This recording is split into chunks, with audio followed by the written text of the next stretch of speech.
Dans le prochain épisode d'Ici tout commence. Tandis que Zachary est démasqué, Kelly sollicite l'aide de Lionel.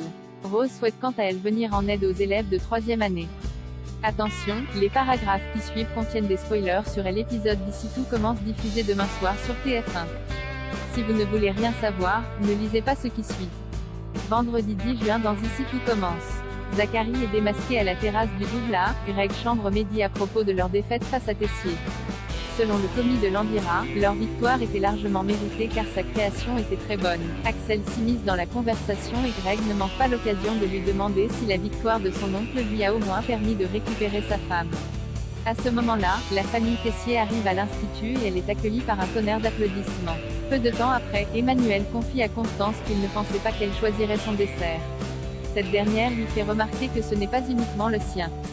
En effet, Constance est contente qu'il ait écouté les recommandations de ses enfants avant de préciser qu'ils formaient une véritable famille. Comme Tessier souligne qu'il manquait quelqu'un pour former ce parfait portrait, Constance met les choses au clair avec son mari. Si elle a choisi son dessert, cela ne signifie pas pour autant qu'ils se remettront ensemble. Pour le moment, elle a besoin de temps pour réfléchir. Pendant ce temps, la chef Cardone confie à Louis qu'elle ne compte pas lâcher l'affaire lorsque l'Andira les rejoint. Puisqu'il a fait sa part du marché, ce dernier attend sa récompense. Cependant, Annabelle ne voit pas les choses de la même manière. Tessier ayant remporté la victoire, leur pacte ne tient plus. Tandis que la chef et Louis se moquent ouvertement de lui, Zachary réalise qu'il s'est fait avoir quand Célia les surprend en train de discuter. Plus tard, Zachary propose à Constance de partir avec lui loin de l'institut. Ses enfants étant grands, le professeur lui fait remarquer que plus rien ne la retient ici. Seulement, Constance a besoin d'un peu de temps pour y réfléchir. En parallèle, Célia raconte à Théo avoir entendu l'Andira dire qu'il avait été baladé par la chef Cardone et Louis. Théo savait que son père soupçonnait Zachary et Annabelle de vouloir le piéger. C'est pourquoi, il compte avoir une discussion avec Louis afin d'éclaircir la situation. Avant de partir, la chef Cardone rend une dernière visite à Tessier.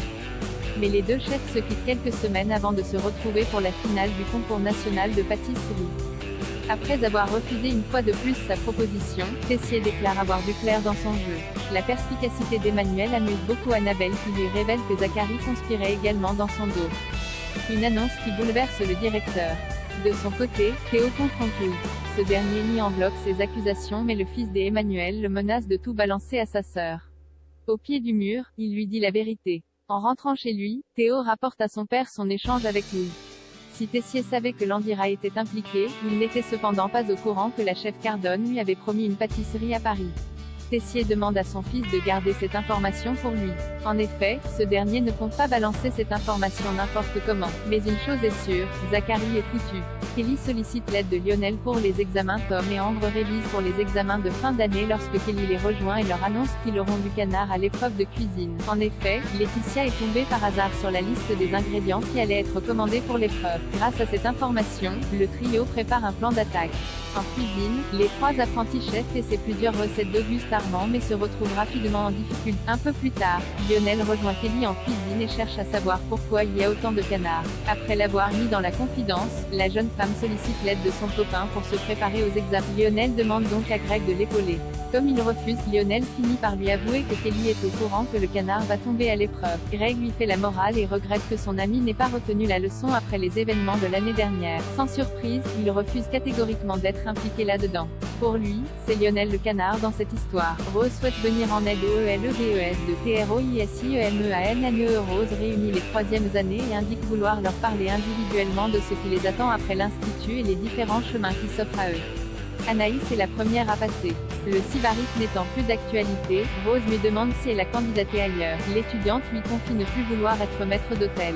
En effet, la jeune femme souhaite se tourner davantage vers la cuisine, son premier amour. Elle a même une idée, créer un concept store vegan. Mais entre les cours, les examens et sa vie personnelle, elle n'a pas le temps de le développer. De plus, elle ne se sent pas capable de le faire seule après son diplôme. Touchée par son témoignage, Rose semble avoir une idée pour l'accompagner dans son projet. En cours de cuisine, Clotilde déguste le plat d'Anaïs. Le trouvant délicieux, elle félicite la jeune femme pour sa création. La chef remarque que son élève semble ému par ses compliments. En effet, Anaïs n'avait pas eu autant de compliments pour un de ses plats depuis longtemps. Au départ de Clotilde, Anaïs confie à Salomé qu'elle ne sait pas quoi faire l'année prochaine, mais sa meilleure amie partage totalement ses craintes. Elle aussi n'a pas envie de travailler dans le restaurant d'un autre, elle aimerait créer son propre établissement et sa carte.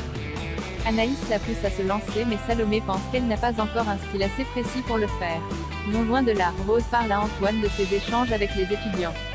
Elle explique que certains ne savent pas quoi faire après leur diplôme et que d'autres ont peur d'être indépendants. Rose semble avoir une idée derrière la tête pour les aider et demande à son compagnon d'organiser une réunion pédagogique le lendemain pour discuter de plusieurs options.